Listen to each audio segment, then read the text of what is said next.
Pero ¿cuántos mensajes han oído usted a lo largo de su vida sobre un tema que ahora les voy a preguntar si ustedes creen en eso o no? La ira de Dios. Yo solamente escuché un mensaje en toda mi vida y acabo de cumplir 62 años, desde los 16, 17 años estoy sirviendo al Señor de una manera u otra. En toda mi vida escuché a una persona que predicó un día sobre este tema tan controversial de la ira de Dios, y casualmente fue en esta iglesia, en este mismo púlpito. ¿Se acuerdan ustedes aquel muchacho peladito cubano? ¿Se acuerdan?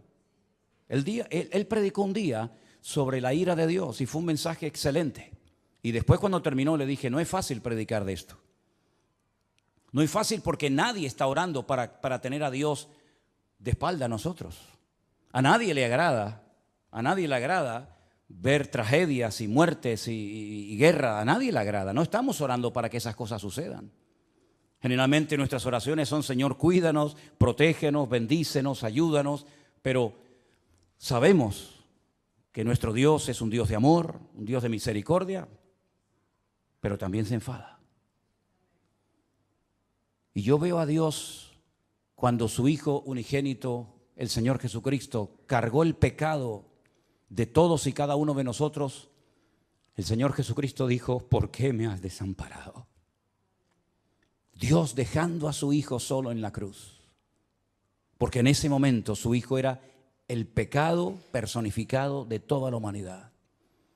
Si abandonó a su Hijo temporalmente por la situación del momento, ¿cómo no habrá momentos puntuales en la vida de las naciones y de los seres humanos en los que Dios dice: basta, estoy harto, estoy cansado? La pregunta que les quiero hacer es: ¿ustedes creen que este tema de la ira de Dios es un mito, es una fábula, es una metáfora, es algo de lo cual se habla, pero que en el fondo no es realmente así? Dios no se enfada, Dios no se enoja. Hay momentos en los que es verdad, Dios bendice, hace milagros, saca a su pueblo de la esclavitud, les da el maná, los protege de los enemigos, pero también hay un montón de versículos, cientos, miles de textos, donde Dios dijo: cuando claméis no os voy a oír, porque cuando yo llamé no me respondisteis. Y estoy harto de vuestros holocaustos y de vuestras ofrendas y de vuestras fiestas solemnes. Y por cuanto llamé y no quisisteis, vuestra casa quedará desierta. Y si te parece poco, hay un libro que contiene unas palabras que son impresionantes, son tremendamente impactantes y durísimas. Permítame que se las lea. Ahora les digo dónde voy a estar leyendo. Acuérdate, oh Señor, de lo que nos ha sucedido. Mira nuestro oprobio. Y mira nuestra herencia, cómo ha sido traspasada a extraños. Nuestra piel se ha ennegrecido como un horno a causa del hambre. Han violado a nuestras mujeres, a nuestras vírgenes las han violado. Y han colgado a nuestros príncipes y no respetaron a los ancianos. Se han llevado a los jóvenes y los muchachos han desfallecido. Los jóvenes dejaron de cantar. Cesó el gozo en nuestro corazón. Nuestra danza se ha convertido en luto. Cayó la corona de nuestras cabezas. Ay de nosotros, Señor, porque pecamos. Por esto se entenebrecieron nuestros ojos. Mas tú, Señor, permaneces para siempre, y tu trono de generación en generación.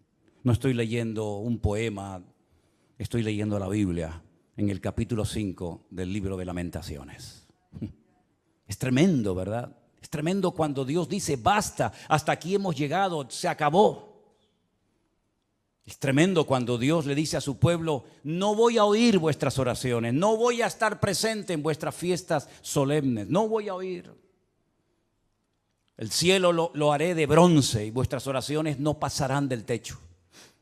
Es tremendo, ¿verdad?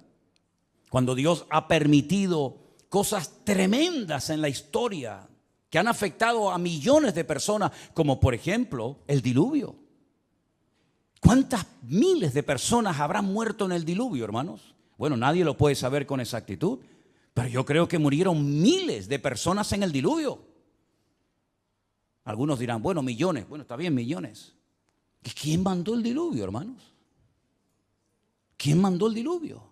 ¿Quién le dijo a Noé, prepárate porque yo voy a mandar un diluvio a la tierra?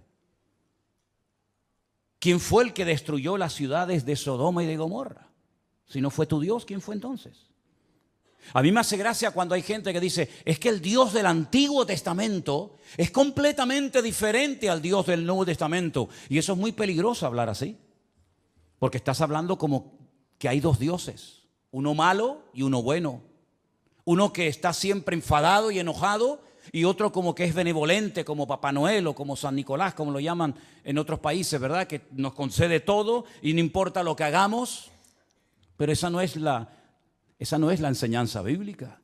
La enseñanza bíblica es que hay un solo Dios. Y el del antiguo es el del nuevo y el del nuevo es el del antiguo y no hay otro Dios. Lo que pasa es que hay momentos en los que Dios actúa con infinita misericordia y nos sorprende. Y a pesar de nuestras rebeliones y desobediencias nos cuida y nos bendice, pero dice, y lo he leído varias veces en esta semana, no lo hago por ustedes, que os quede claro, no lo hago por vosotros, sino para que mi nombre no siga siendo pisoteado y blasfemado entre vosotros. ¿Se da cuenta? ¿Y quién permitió la destrucción del primer templo de Jerusalén? ¿No fue Dios?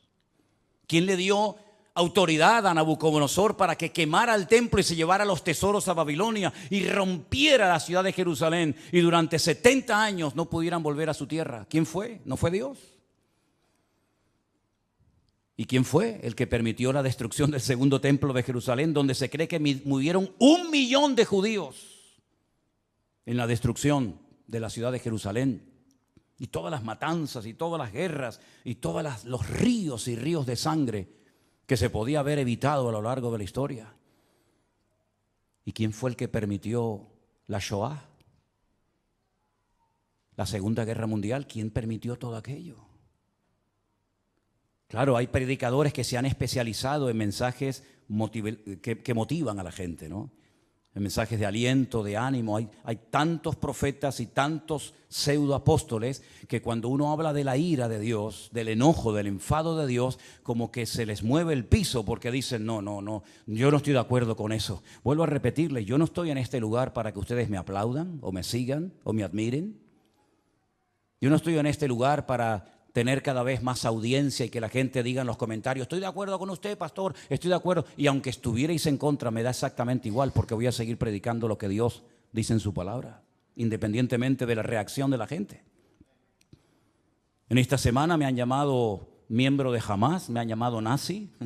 En esta semana me han llamado de todo, porque no están de acuerdo con el mensaje sobre todo que di el domingo pasado y con la reflexión que di esta semana sobre estos acontecimientos. Pero yo quiero que una vez más vayamos a la palabra de Dios para que veamos que a veces la historia se vuelve a repetir. Claro, son otras personas, son otros nombres, otros momentos de la historia, pero se vuelven a repetir los mismos errores, pecados y defectos que otros cometieron.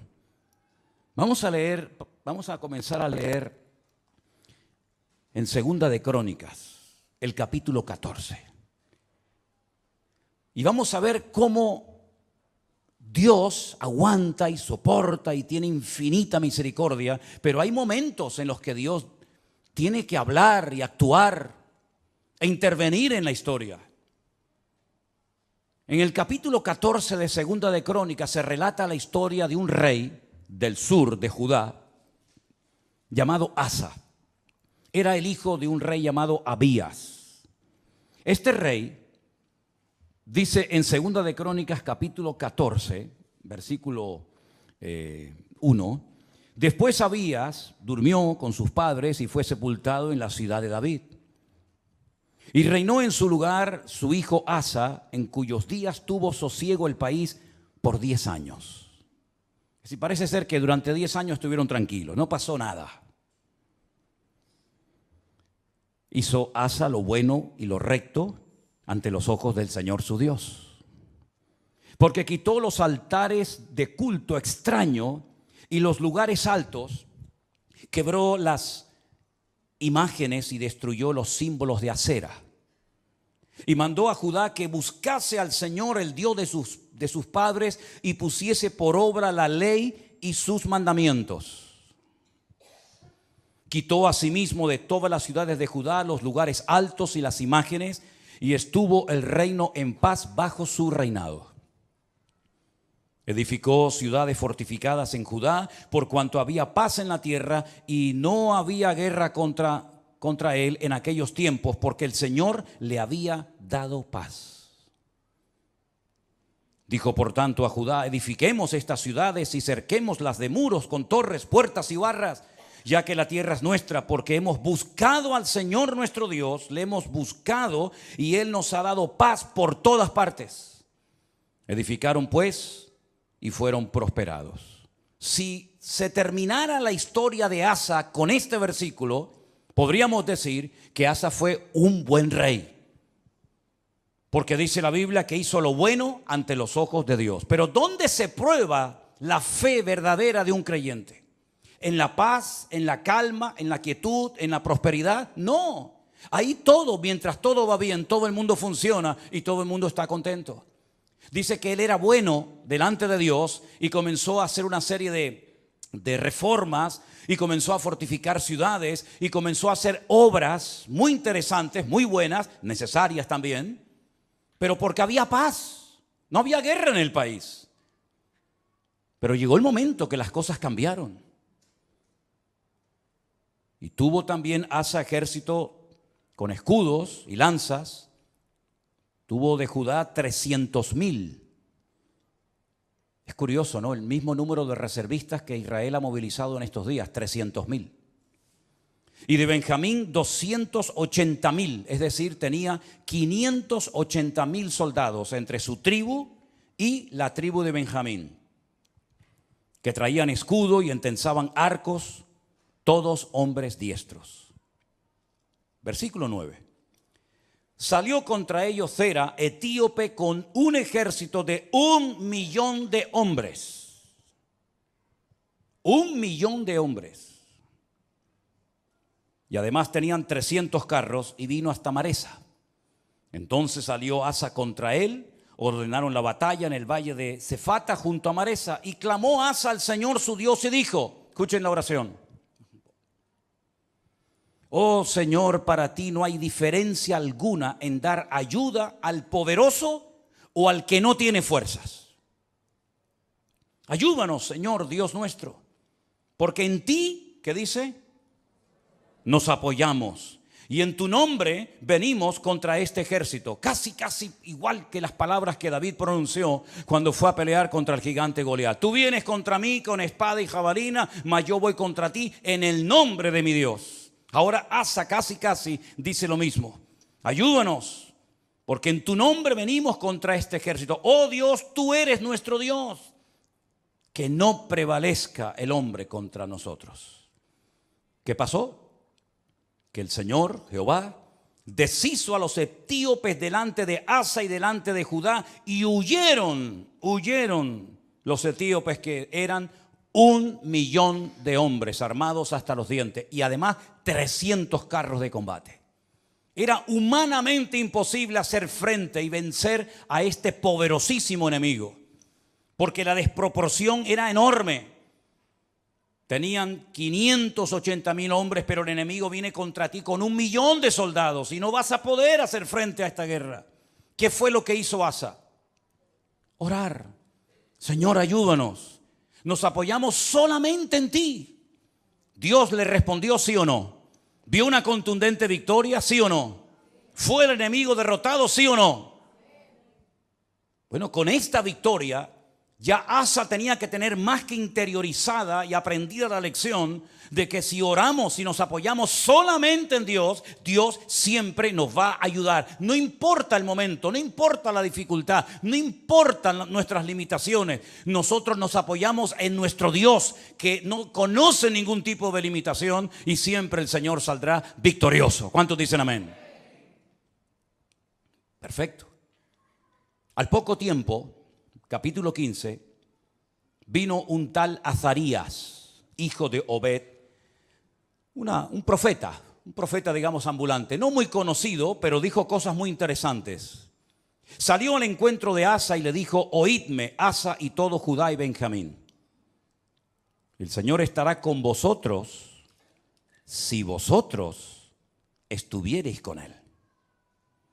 Y si le buscareis, será hallado de vosotros, mas si le dejareis, él también os dejará. Esto funciona así. Muchos días ha estado Israel sin verdadero Dios, sin sacerdote que enseñara y sin ley. Pero cuando en su tribulación se convirtieron a Jehová, el Dios de Israel, y le buscaron, él fue hallado de ellos. ¿Cuántos dicen amén? Es decir, la palabra que el Señor le está dando a través de este profeta al rey Asa es tremenda. Si siguen en esta línea, si siguen apoyándose en el Señor, si siguen confiando en Él y en su palabra, si no se apartan de su ley, de sus mandamientos, el Señor estará con vosotros. Ya os lo ha demostrado clarísimamente. No importa si viene 1,000,000 o 5 o 20, da igual. Tú mismo, rey Asa, has dicho en tu oración que tú ayudas tanto al poderoso como al que no tiene ninguna fuerza. Porque el ejército o la victoria no depende de nosotros, sino depende del Señor. Porque no es con espada, no es con ejército, es con mi Santo Espíritu, dijo el Señor. Y él lo vio, el Señor se lo demostró. Este hombre se animó tanto con aquella palabra, con aquella contundente victoria, que siguió haciendo cambios y siguió haciendo reformas tremendas en todo el país. La Biblia dice que llevó al pueblo a un momento, a una reunión muy solemne, versículo 11, o 10 si quieren. Dice que se reunieron en Jerusalén en el mes tercero del año 15 del reinado de Asa, y en aquel mismo día sacrificaron para el Señor del botín que habían traído, escuche esto, 700 bueyes y 7,000 ovejas. Aquello tenía que ser un río de sangre terrible. Sacrificar 700 bueyes y 7,000 ovejas, aquello tuvo que ser algo impresionante. Pero a él no le importaba darle todos estos sacrificios al Señor, porque él estaba contento, él estaba agradecido, porque él había visto la mano de Dios poderosa. Y además dice que prometieron, versículo 12, solemnemente que buscarían a Jehová, el Dios de sus padres, de todo su corazón y con toda su alma. Lo juraron delante de Dios. Se tomaron en serio este juramento. Y cualquiera que no buscase al Señor, el Dios de Israel, que muriera, fuera grande o pequeño, hombre o mujer. Juraron al Señor con gran voz y júbilo, al son de trompetas y bocinas. Y todos los de Judá se alegraron en este juramento, porque de todo corazón lo juraban y toda su voluntad lo buscaban, y fue hallado de ellos, porque el Señor les dio paz por todas partes. ¿Cuántos dicen amén? Va bien la historia, ¿no? Va bien, vamos bien, vamos bien. El hombre está siendo bendecido, el hombre está siendo usado, Dios está dando paz, Dios está respondiendo a su oración, el enemigo está siendo derrotado y humillado. Vamos bien, gloria a Dios, gloria a Dios. Hace una cosa muy interesante. Estaba el hombre tan entusiasmado y tan contento con su Dios que hasta a su propia madre la puso en su sitio. Miren lo que le dice a su madre, o lo que hace con su madre en el verso 16. Aún a Maaca, la madre del rey Asa, cuidado, no era una cualquiera, era su propia madre, la depuso de su dignidad, porque había hecho una imagen de acera. Y Asa destruyó la imagen y la desmenuzó y la quemó junto al torrente del Cedrón. A su propia madre le dijo: no voy a permitir, por muy madre que seas de mí, que tengamos entre nosotros una imagen de esta acera. La destruyó, la desmenuzó y le prendió fuego en el torrente de Cedrón. Ese torrente, ese barranco que hay entre el monte Moriah del templo y el monte de los Olivos. Le prendió fuego. Y en el versículo 18 dice que trajo a la casa de Dios, al templo, todo lo que su padre había dedicado y lo que él había consagrado. Y dice: plata, oros, utensilios. Llevó un montón de cosas. La generosidad brotó en su corazón. Y dijo: voy a llevar a la casa de Dios, al templo, oro y plata y utensilios de todo tipo. Tremendo. Si terminara, repito, la historia del rey Asa con este capítulo, podríamos marcharnos a casa diciendo: gloria a Dios, por fin nos encontramos un buen rey. Porque lamentablemente no todos fueron buenos, hubieron algunos que fueron terribles, pero este por lo menos fue bueno. Pero es que la historia continúa. La historia nos lleva al capítulo 16, donde dice que en el año 36 de su reinado, tuvo mucho tiempo como rey, Subió Baasa, el rey de Israel, el que estaba en el norte. Ya el país se había dividido. Recuerden esto, hermanos. Estaba Judá al sur con la tribu de Benjamín, y las 10 tribus al norte adoptaron el nombre de Israel. Y entonces el rey de Israel, en este caso se llamaba Baasa, va contra él, fortifica la ciudad de Ramá para no dejar salir ni entrar a ninguno. ¿Y qué es lo que hace Asa? Se supone que tenía que hacer exactamente lo mismo que ya había hecho y que le había dado tan buenos resultados, ¿sí o no? Orar, clamar al Señor, apoyarse en el Señor y poner en práctica el juramento que habían hecho. Nos apoyaremos en ti, confiaremos en ti. Lamentablemente no hizo eso, no lo hizo. ¿Qué es lo que hace? Sacó Asa la plata y el oro de los tesoros de la casa de Dios. Es decir, ayer los entregué al Señor, hoy los vuelvo a tomar. Ayer los consagro para uso exclusivo del templo y ahora tomo todo eso que no es mío. Son parte de los tesoros de la casa de Dios, y lo que hace es que se los envió a un tal Ben-Hadad, rey de Siria, que estaba en Damasco. ¿Y este qué pinta aquí? ¿Quién es este rey de Siria, este tal Ben-Hadad? ¿Qué pinta este hombre en todo esto? Bueno, le dijo: hay alianza entre tú y yo como la hubo entre tu padre y mi padre. He aquí yo te he enviado plata y oro para que vengas y deshagas la alianza que tienes con Baasa, el rey de Israel, a fin de que se retire de mí. Consintió Ben-Hadad con el rey Asa y envió los capitanes de su ejército contra las ciudades de Israel, y conquistaron Gijón, Dan, Abel-Maín, las ciudades de aprovisionamiento de Neftalí. Y oyendo esto, Baasa cesó de edificar a Ramá y abandonó su obra. Entonces el rey Asa tomó a todo Judá, y se llevaron de Ramá la piedra, la madera con la que Baasa edificaba, y con ella se edificó la ciudad de Jeba y a Mizpa. Problema solucionado. Ya está. Pero esto no fue agradable ante los ojos de Dios, porque aunque humanamente hablando se salió con la suya, le doy dinero a un rey de Siria, Ben-Hadad, para que me apoye en la guerra, para que se ponga en contra de mi enemigo. Yo le pago, yo le doy una cantidad enorme de dinero, aunque vacíe la casa de Dios, y así me quedo tranquilo. Pero es que resulta que en aquel tiempo a los profetas, y lo dicen otros textos de la Biblia, se les llamaba videntes, porque eran los que veían, los que leían las circunstancias, los que interpretaban el mundo espiritual. Por eso se les llamaba por un tiempo a los profetas videntes, porque veían más allá de lo natural. Porque lo natural, como he dicho muchas veces, es un reflejo de lo espiritual. Y ahora viene este vidente, este profeta, y le dice al rey Asa: por cuanto te has apoyado en el rey de Siria y no te apoyaste en el Señor tu Dios, por eso el ejército del rey de Siria se escapó de tus manos. Los etíopes y los libios no eran un ejército numerosísimo con carros y mucha gente de a caballo. Le recuerda el pasado, le recuerda la historia, lo que Dios hizo por él. Con todo, porque te apoyaste en Jehová, Él los entregó en tus manos. Porque los ojos del Señor contemplan toda la tierra para mostrar su poder a favor de los que tienen corazón perfecto para con Él. Y ahora le dice: locamente has hecho esto. Locamente has hecho esto.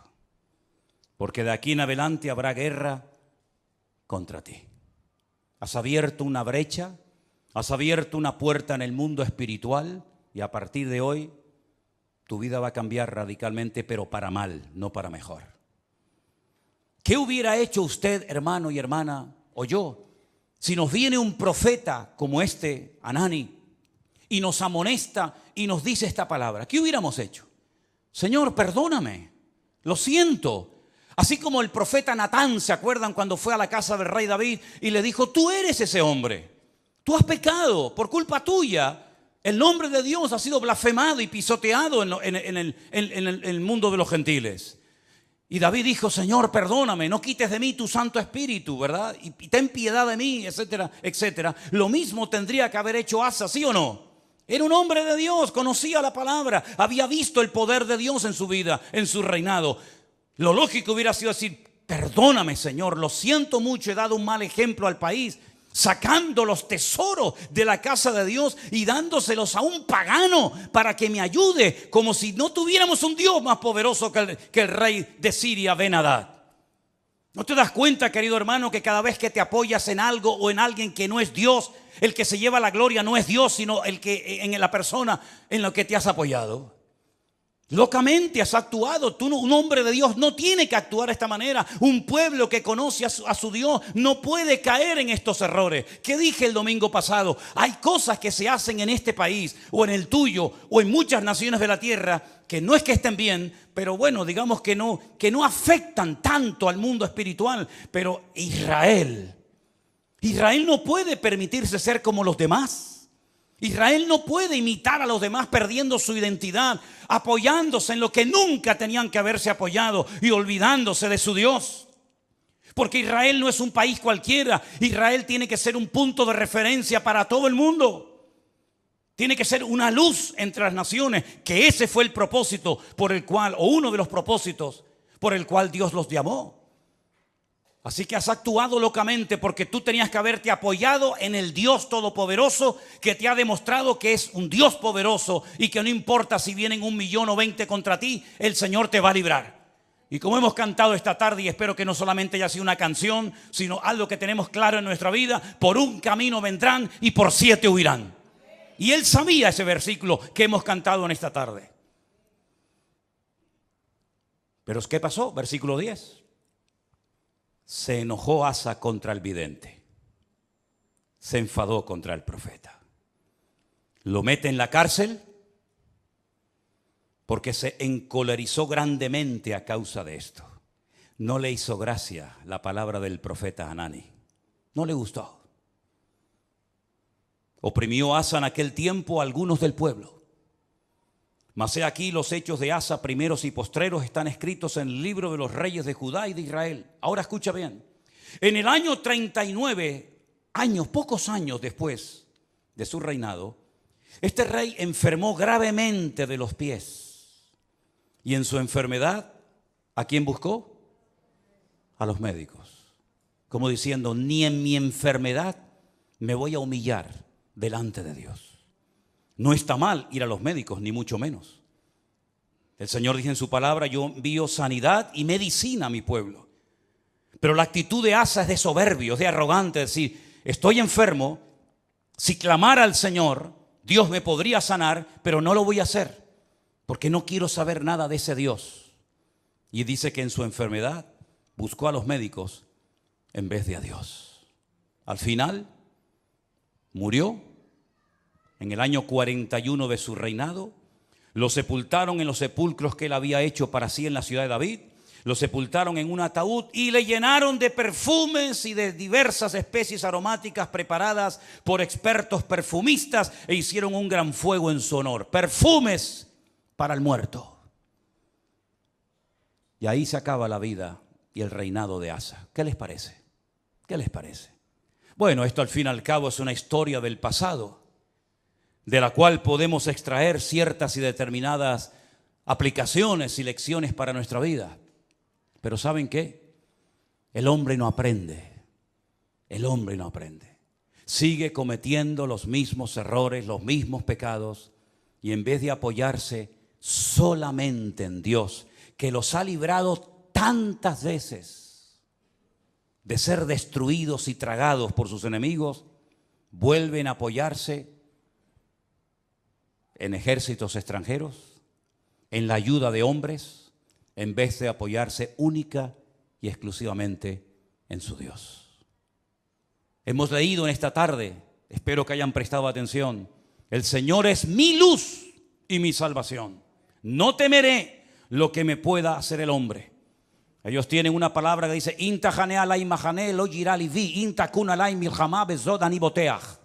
aunque un ejército acampe contra mí, no temerá mi corazón. Aunque contra mí se levante en guerra, yo viviré confiado. Eso es lo que dice la palabra. Pero eso no puede ser solamente un texto bíblico. Eso tiene que ser una realidad cada día de nuestra vida. Dejemos por un momento a Israel a un lado. Tú, cuando tienes problemas económicos, y cuando tienes problemas matrimoniales, o cuando tienes problemas de cualquier otra índole, ¿en quién te apoyas? ¿En quién pones tu confianza? A ver si nos va a pasar lo mismo que a Asa. El Señor libró a su pueblo de la esclavitud. Podían haber muerto todos en Egipto. De hecho, estaban lanzando a los niños al río Nilo para que murieran. Podían haber muerto en el cautiverio en Babilonia. De hecho, dice que algunos de ellos los lanzaban a hornos de fuego y a otros los lanzaban a fosos llenos de leones.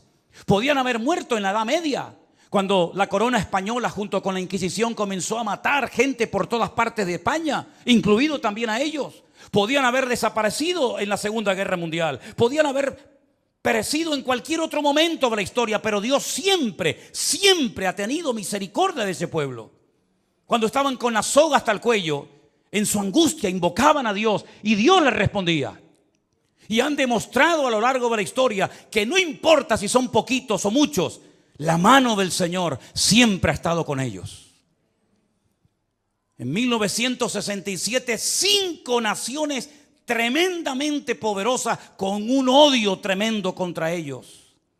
Porque no solamente sus enemigos se conforman con echarlos al mar, como decían los jordanos en su momento, con echarlos al agua, sino con arrasarlos, que no haya ni un solo judío en toda la faz de la tierra, nunca más. Ya lo intentaron los griegos, lo intentaron los romanos, ya lo intentó mucha gente.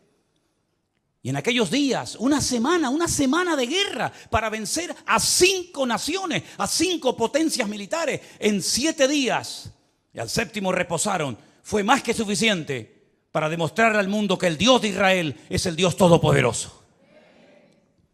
Porque ahora no hacen lo mismo. Porque no claman a Dios. Uno tiene que tener una lectura diferente a lo que dicen los medios de comunicación, la prensa, la radio, la televisión, porque si no caemos en el mismo error de los demás. Hablamos como los demás, opinamos como los demás. ¿Qué es lo que está pasando allí ahora mismo? ¿Qué es lo que está sucediendo espiritualmente hablando? Que de eso no te va a hablar nadie. Te va a decir que se quedaron dormidos, te va a decir que se despistaron, te va a decir que estaban de relajo, de fiesta, te van a decir 20.000 cosas, que falló el Moshá, que falló el Chimbet, que falló todo. Pero ¿quién va a dar una lectura espiritual de toda esta cuestión? Nuestra fuente de información no es internet. Nuestra fuente de información no son los periodistas. Nuestra fuente de información es la Biblia, es la palabra de Dios. ¿Cuántos dicen amén? Vamos a ir a la Biblia a ver qué es lo que nos dice, porque hemos visto que cuando una persona se apoya en Dios, no importa si viene 1.000.000 de soldados contra ti, tú lo puedes vencer. No importa si es un gigante enorme, profesional de la guerra, se le puede vencer. No importa si la ciudad tiene doble muralla, se le puede derrotar. Pero también la palabra de Dios nos habla muy claramente que a veces hay ciertas y determinadas circunstancias que frenan la bendición de Dios. En Isaías, capítulo 24, miren qué texto tan impresionante. Isaías capítulo 24, verso del 1 en adelante. Si quieren así lo leemos. He aquí que el Señor vacía la tierra y la desnuda, y trastorna su faz y hace esparcir a sus moradores. Sucederá así como al pueblo, también al sacerdote, como al siervo, así a su amo, como a la criada, a su ama, como al que compra, al que vende. Se está acoplando el monitor, hermano. Tienes que bajar el monitor. Hace rato se está acoplando. Al que presta, al que toma prestado, como al que da logro, así al que lo recibe. La tierra será enteramente vaciada y completamente saqueada, porque el Señor ha pronunciado esta palabra. Se destruyó, cayó la tierra, enfermó, cayó el mundo, enfermaron los altos pueblos de la tierra. Escucha bien el versículo 5. Ahí está la respuesta. Sube. La tierra se contaminó bajo sus moradores. No estamos hablando de Japón, no estamos hablando de Latinoamérica. Es el profeta Isaías hablándole al pueblo de Dios. Hablando de su pueblo, de su tierra, y les dice: la tierra se ha contaminado debajo de vuestros pies. ¿En qué se basa el profeta para hacer semejante declaración? Ustedes han traspasado las leyes. Número 2, han falseado el derecho y han quebrantado el pacto sempiterno. Quédense con esas 3 cosas. Falsearon el derecho, traspasaron las leyes y quebrantaron el pacto sempiterno.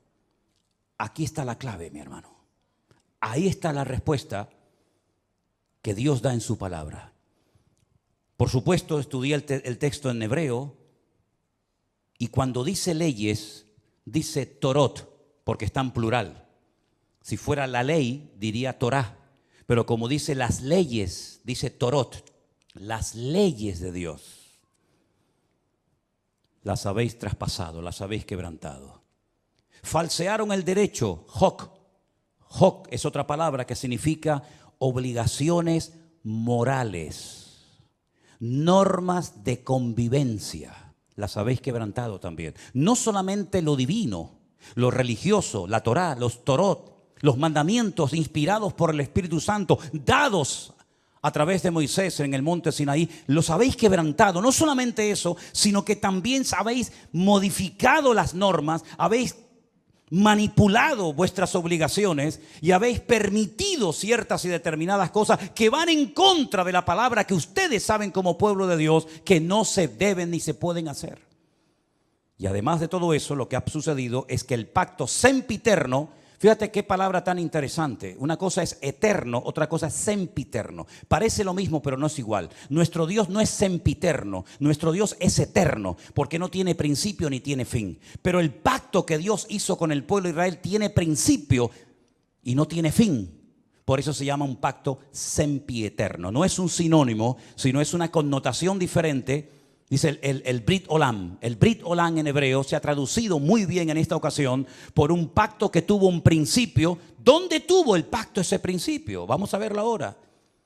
Para posicionarnos y ver a qué se refiere la palabra de Dios cuando dice que llegaría un momento en la historia en el que el pueblo de Israel quebrantaría los Torot, la ley de Dios, los Hok, las normas de convivencia, las obligaciones de un país y además el pacto sempiterno. Ese pacto del cual está haciendo referencia a Isaías se menciona en el primer libro de la Biblia, el libro del Génesis. Cuando el Señor le dice a Abraham, tenemos que remontarnos a los tiempos de Abraham, espero que no se estén perdiendo, porque para mí es tremendamente interesante que ustedes entiendan esta porción y este mensaje hoy. El Señor le dice a Abraham, yo estableceré mi pacto entre mí y ti, y entre tu descendencia por tus generaciones. Es decir, el pacto no termina con tu muerte. El pacto no termina cuando tu hijo se muera, Isaac, o cuando tu nieto Jacob muera, sino que será un pacto con toda tu descendencia por todas las generaciones, y yo seré tu Dios y el de tu descendencia para siempre. Este es mi pacto. Este es mi pacto, versículo 10. Este no es el pacto que Jesús hizo en el huerto, en Jerusalén cuando dijo, tomad y comed, esto es mi cuerpo. No, ese no es. Este es otro pacto.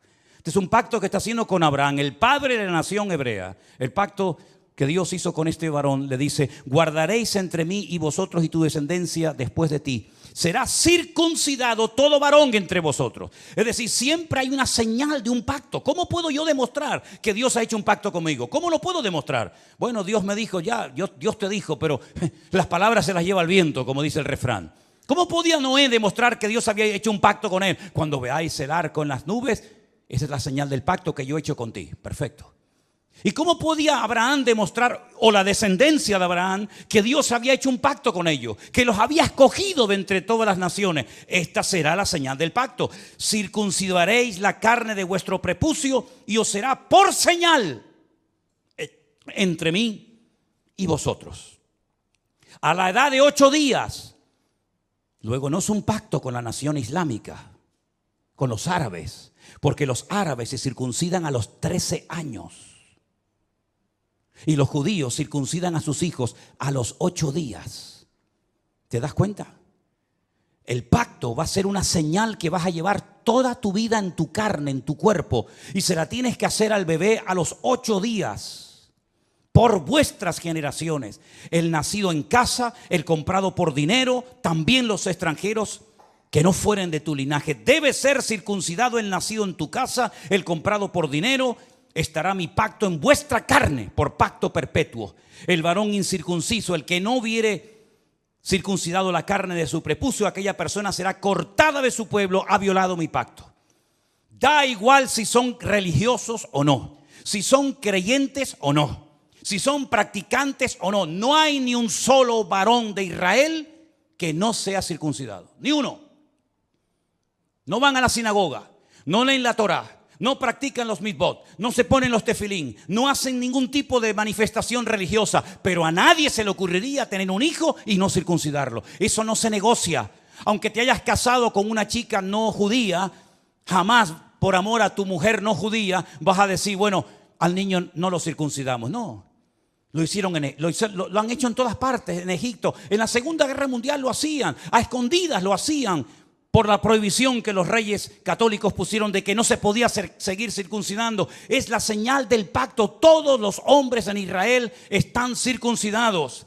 Llevan en su carne la señal de que están bajo un pacto. Lo entiendan o no, ustedes se han metido debajo de un pacto. ¿Cómo se llama Israel? ¿Cómo se llama ese país? Israel, no. Estado judío de Israel. Es decir, estáis bajo un pacto que Dios ha hecho con vosotros. Y lo creáis o no, lo entendáis o no, ustedes llevan en su cuerpo una marca como señal de que estáis bajo ese pacto. Isaías dice en el capítulo 24 que hemos leído en esta tarde, vosotros habéis quebrantado el pacto.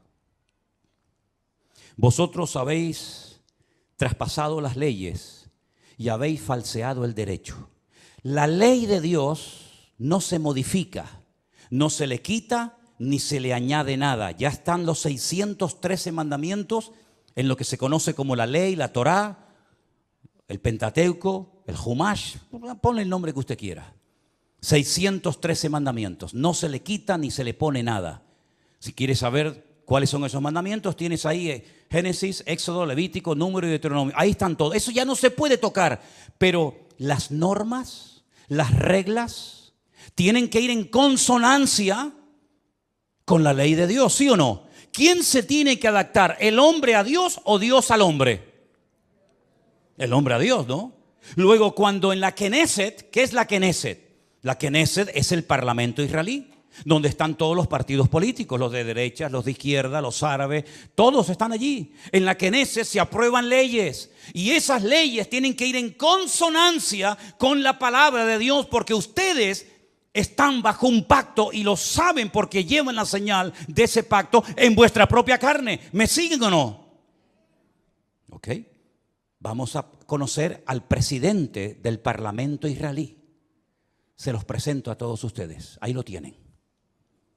El presidente de la Knesset de Israel se llama Amir Ohana, presidente de la Knesset, presidente del parlamento israelí, judío, circuncidado, faltaría más.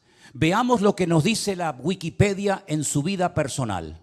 El señor Amir Ohana y su pareja Alon Haddad formaron una familia homoparental con un hijo y una hija que concibieron a través de la subrogación gestacional de una mujer de Oregón, Estados Unidos.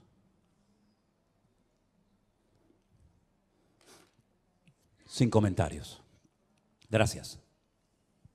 Presidente del Parlamento israelí.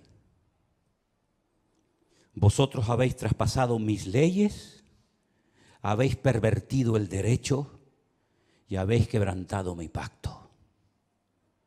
Alguien dijo, no es una frase mía, cuando nos distanciamos de Dios y de su palabra, ponemos nuestra vida en peligro.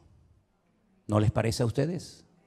Pero la palabra de Dios dice, sin santidad nadie verá al Señor.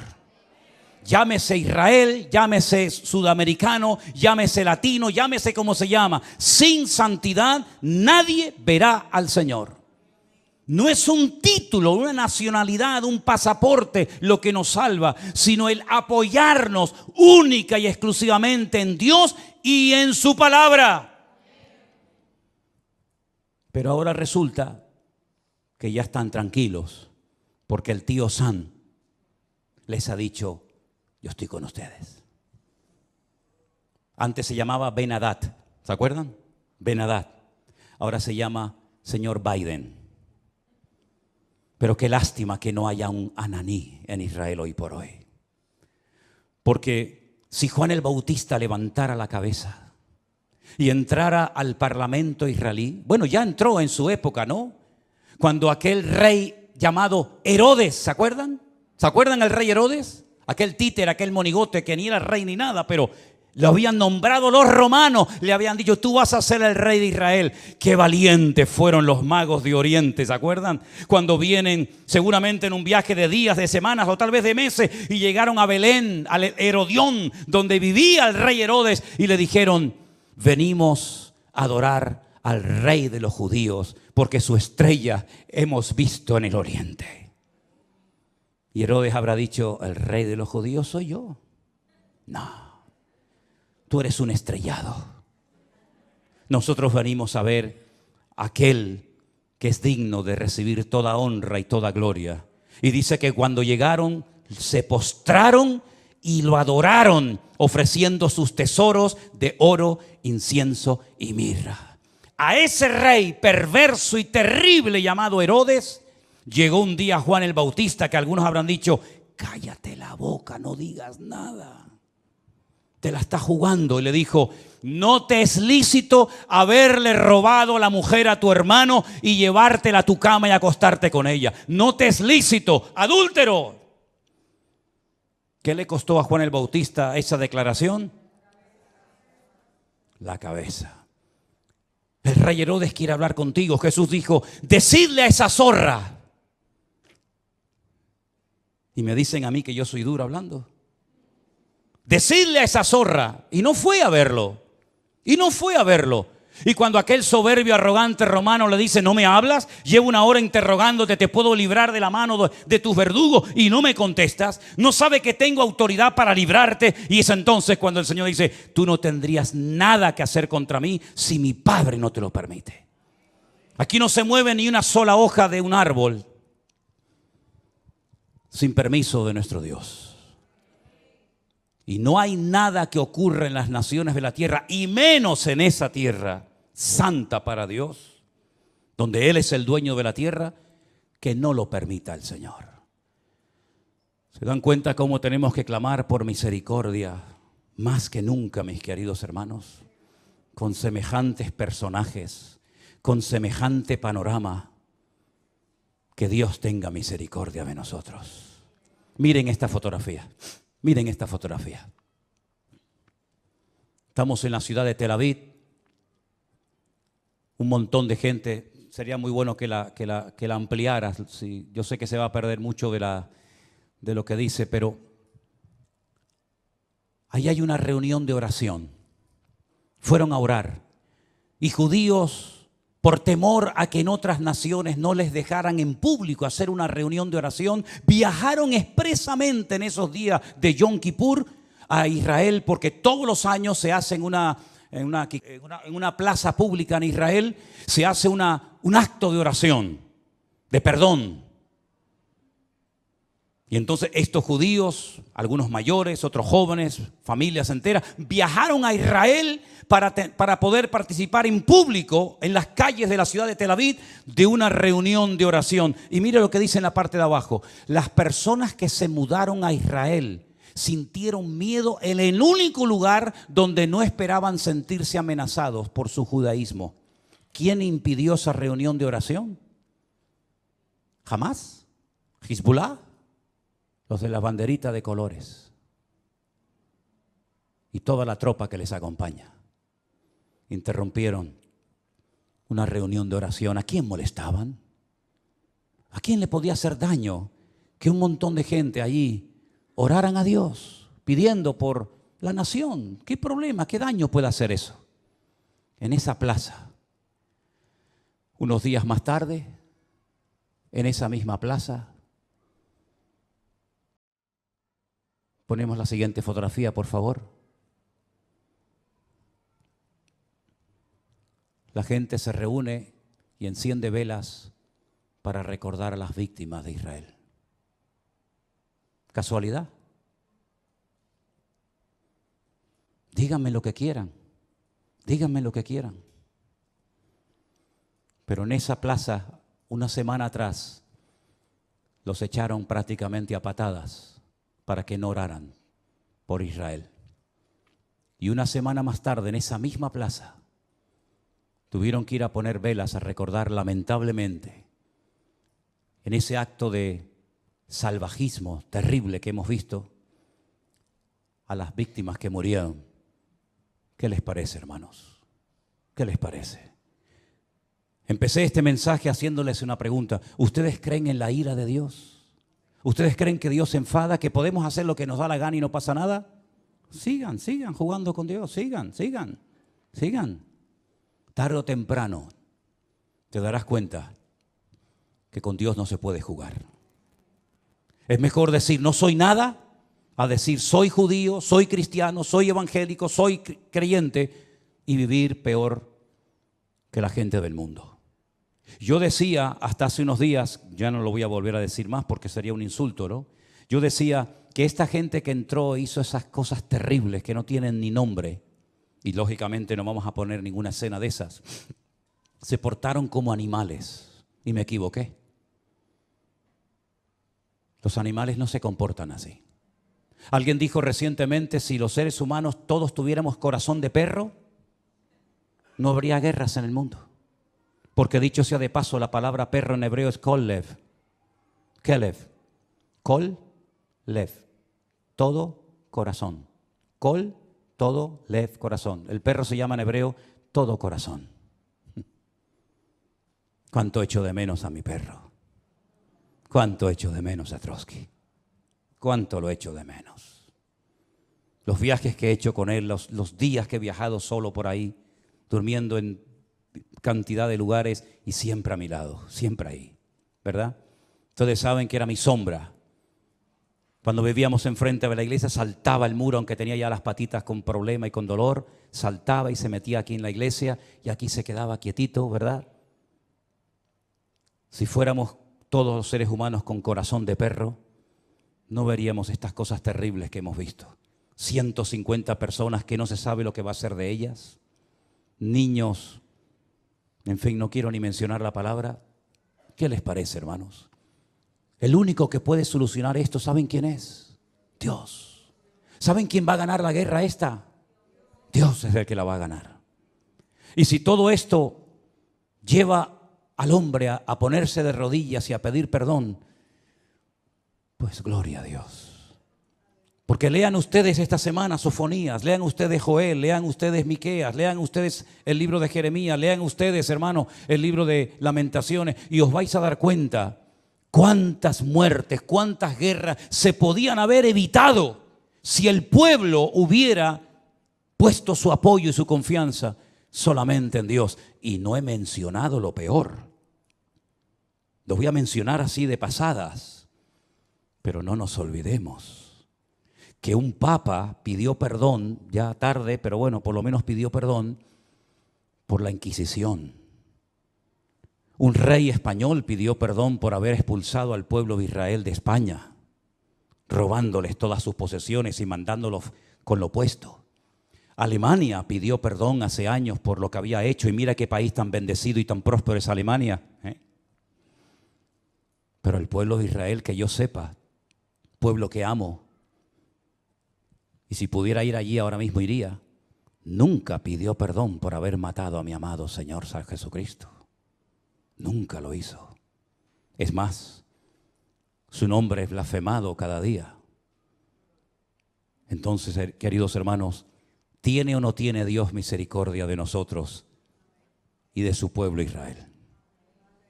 Por lo tanto, mis queridos hermanos, o espabilamos y doblamos nuestras cabezas, o los próximos seremos nosotros. ¿Se acuerdan lo que me dijo aquel rabino en aquel muro aquel día? Ahora es Ucrania, pasado mañana será Israel, después seréis vosotros. ¿A dónde van a ir esos miles y miles de refugiados? Jordania no ha abierto sus fronteras diciéndole, vengan, tenemos un país enorme, grandísimo, de miles y miles de kilómetros. Vengan aquí. Al fin y al cabo, los palestinos ¿De dónde eran? Eran jordanos. Los viejos que viven en Israel, ¿qué pañuelos se ponen en la cabeza? ¿Con qué se ponen en la cabeza? ¿De qué color es? ¿De qué color es? ¿Blanco y negro? No. Blanco y rojo. El pañuelo de Jordania. Miren la bandera de Jordania, miren la bandera palestina. Son iguales, simplemente que han puesto ahí una estrella. Pero Jordania no ha dicho, vengan para acá, les recibimos. Arabia Saudita no los ha invitado a venir. Los iraníes, que tanto los aman y los apoyan. Qatar, país rico, no ha invitado a ninguno de ellos. Todos los quieren, pero lejos. ¿A dónde van a venir todas esas personas? ¿A dónde vinieron los sirios cuando fue la guerra en Siria? ¿A dónde fueron los libios? ¿A dónde van a ir? A Europa.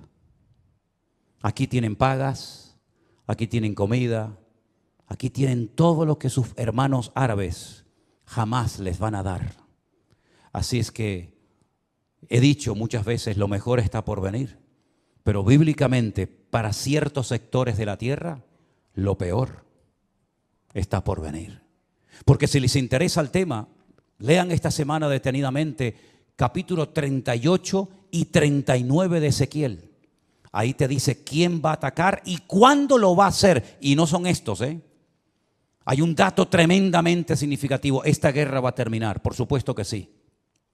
Y todo volverá supuestamente a la normalidad. Volverán a estar tranquilos porque ya se han quitado un enemigo de encima.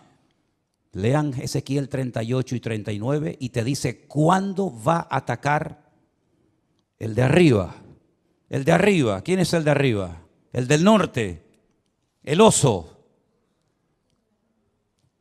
Te dice cuándo van a hacerlo y cómo va a morir y el tiempo que tardarán enterrando muertos. Es impresionante. Es que la Biblia es el periódico de mañana. Por eso hay que leerla y escudriñar las Escrituras. Así que Dios tenga misericordia de nuestras vidas. Amén, hermanos. La pregunta es, y termino, ¿cómo es posible que este pueblo tan inteligente, de tantos premios Nobeles, no se dé cuenta de todo lo que está sucediendo? Bueno, la palabra de Dios nos enseña que están ciegos. Están ciegos. Lamentablemente la ceguera de Israel es tan tremenda, que por inspiración del Espíritu Santo, un profeta dijo de ellos lo siguiente, y con esto termino. Isaías capítulo 29. Deténganse y queden maravillados. Cegaos, embriagaos, pero no de vino, y tambalead, pero no de sidra. Porque el Señor derramó sobre vosotros. ¿A quién le está hablando Isaías? A Israel, no a nosotros. En ese momento Isaías le estaba predicando al pueblo de Israel y le dice, el Señor derramó sobre vosotros espíritu de sueño. Cerró los ojos de vuestros profetas. No hay profetas en Israel. No hay profetas. Ellos dicen que los únicos que pueden tener Ruach HaKodesh, es decir, al Espíritu Santo, son los profetas. Y como no hay profetas, el Espíritu Santo no está en Israel. Lo dicen ellos. Dice, cerró los ojos de vuestros profetas y puso velos sobre las cabezas de vuestros videntes. No dice Pablo que tienen un velo, que cuando leen no entienden porque tienen un velo y hasta que no se conviertan a Cristo, el velo no les será quitado. ¿No dice eso la Biblia? Toda visión os será como palabra de libro sellado, el cual si dijeren al que sabe leer y le dijeren, lee ahora esto, él dirá, no puedo porque está sellado. Y si le dijere, si se le diere el libro al que no sabe leer, diciéndole, lee ahora esto, dice, no sé leer. Dice el Señor, escuchen bien esto. Esto es una sentencia tremenda. Este pueblo se acerca a mí con su boca y con sus labios me honra, pero su corazón está lejos de mí. No te enfades conmigo, querido. Pelea con Isaías. Yo no escribí esto. Con su boca me honran, con sus labios, pero su corazón está lejos de mí. Porque su temor de mí no es más que un mandamiento de hombres que les ha sido enseñado. Por tanto, he aquí que nuevamente excitaré yo la admiración de este pueblo con un prodigio grande y espantoso. Perecerá la sabiduría de sus sabios, se desvanecerá la inteligencia de sus entendidos. Ay de los que se esconden de Dios, encubriendo el consejo. Sus obras están en tinieblas y dicen: ¿quién nos ve? ¿Quién nos conoce? Vuestra perversidad ciertamente será reputada como el barro del alfarero. ¿Acaso la obra dirá de su hacedor: no me hizo? ¿Dirá la vasija de aquel que le ha formado: no entendió? Hermanos queridos, necesitamos orar más que nunca para que Dios tenga misericordia de ese pueblo, de sus dirigentes, como de todos y cada uno de nosotros. Y Dios volverá, claro que sí, otra vez a tener misericordia de su pueblo. Y otra vez llenará su boca de risa. Y otra vez dirán entre las naciones: grandes cosas ha hecho el Señor con estos. Pero ya es tiempo de que despertemos y nos demos cuenta de que hay cosas que se pueden evitar en la vida si obedecemos a Dios. ¿Por qué aprender a base de lágrimas? ¿Por qué aprender a base de humillaciones? ¿Por qué aprender a base de palos? Si el Señor nos ha dejado en su palabra las instrucciones concretas y específicas para no sufrir innecesariamente, para no morir antes de tiempo, para no tener que hacer el ridículo, porque el Señor creó a ese pueblo para que fueran siempre cabeza y nunca cola, para que estuvieran siempre arriba y nunca debajo. Eso fue lo primero una de las cosas que más me impactó cuando yo fui a Israel, sobre todo al Kotel HaMaraví, al Muro de los Lamentos. Yo llegué al Muro de los Lamentos, una plaza enorme, y hay una pared, como ustedes saben, grandísima. Y allí están los judíos orando 24 horas al día, siempre orando, con sus movimientos, con su Torah, con sus salmos y con sus historias. Y cuando levantas la cabeza dice: ¿y ahí arriba? ¿Quiénes están ahí arriba orando?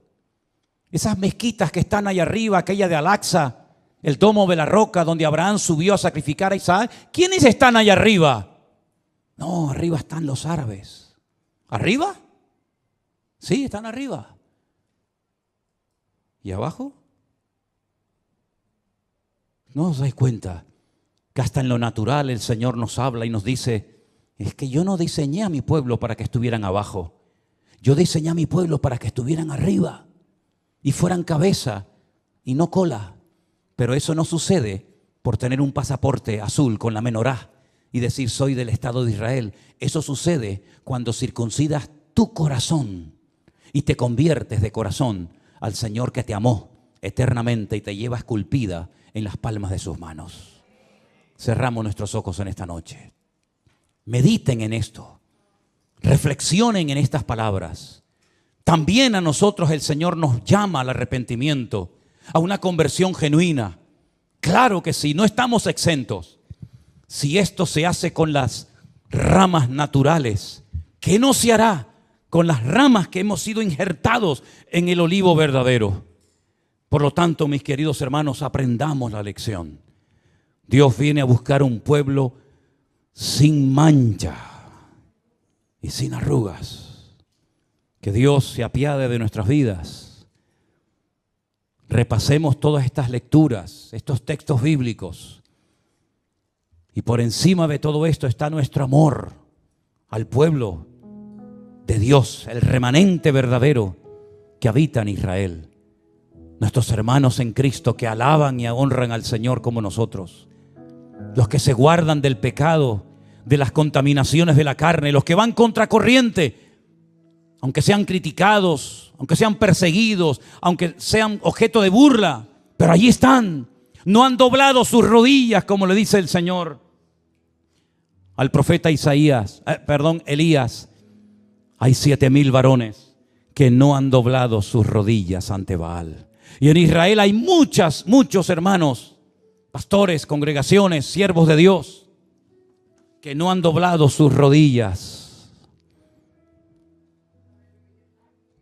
ante Baal ni ante nadie, sino que se apoyan única y exclusivamente en el Señor Dios Todopoderoso. Aleluya. Recibe nuestras vidas en esta tarde como olor fragante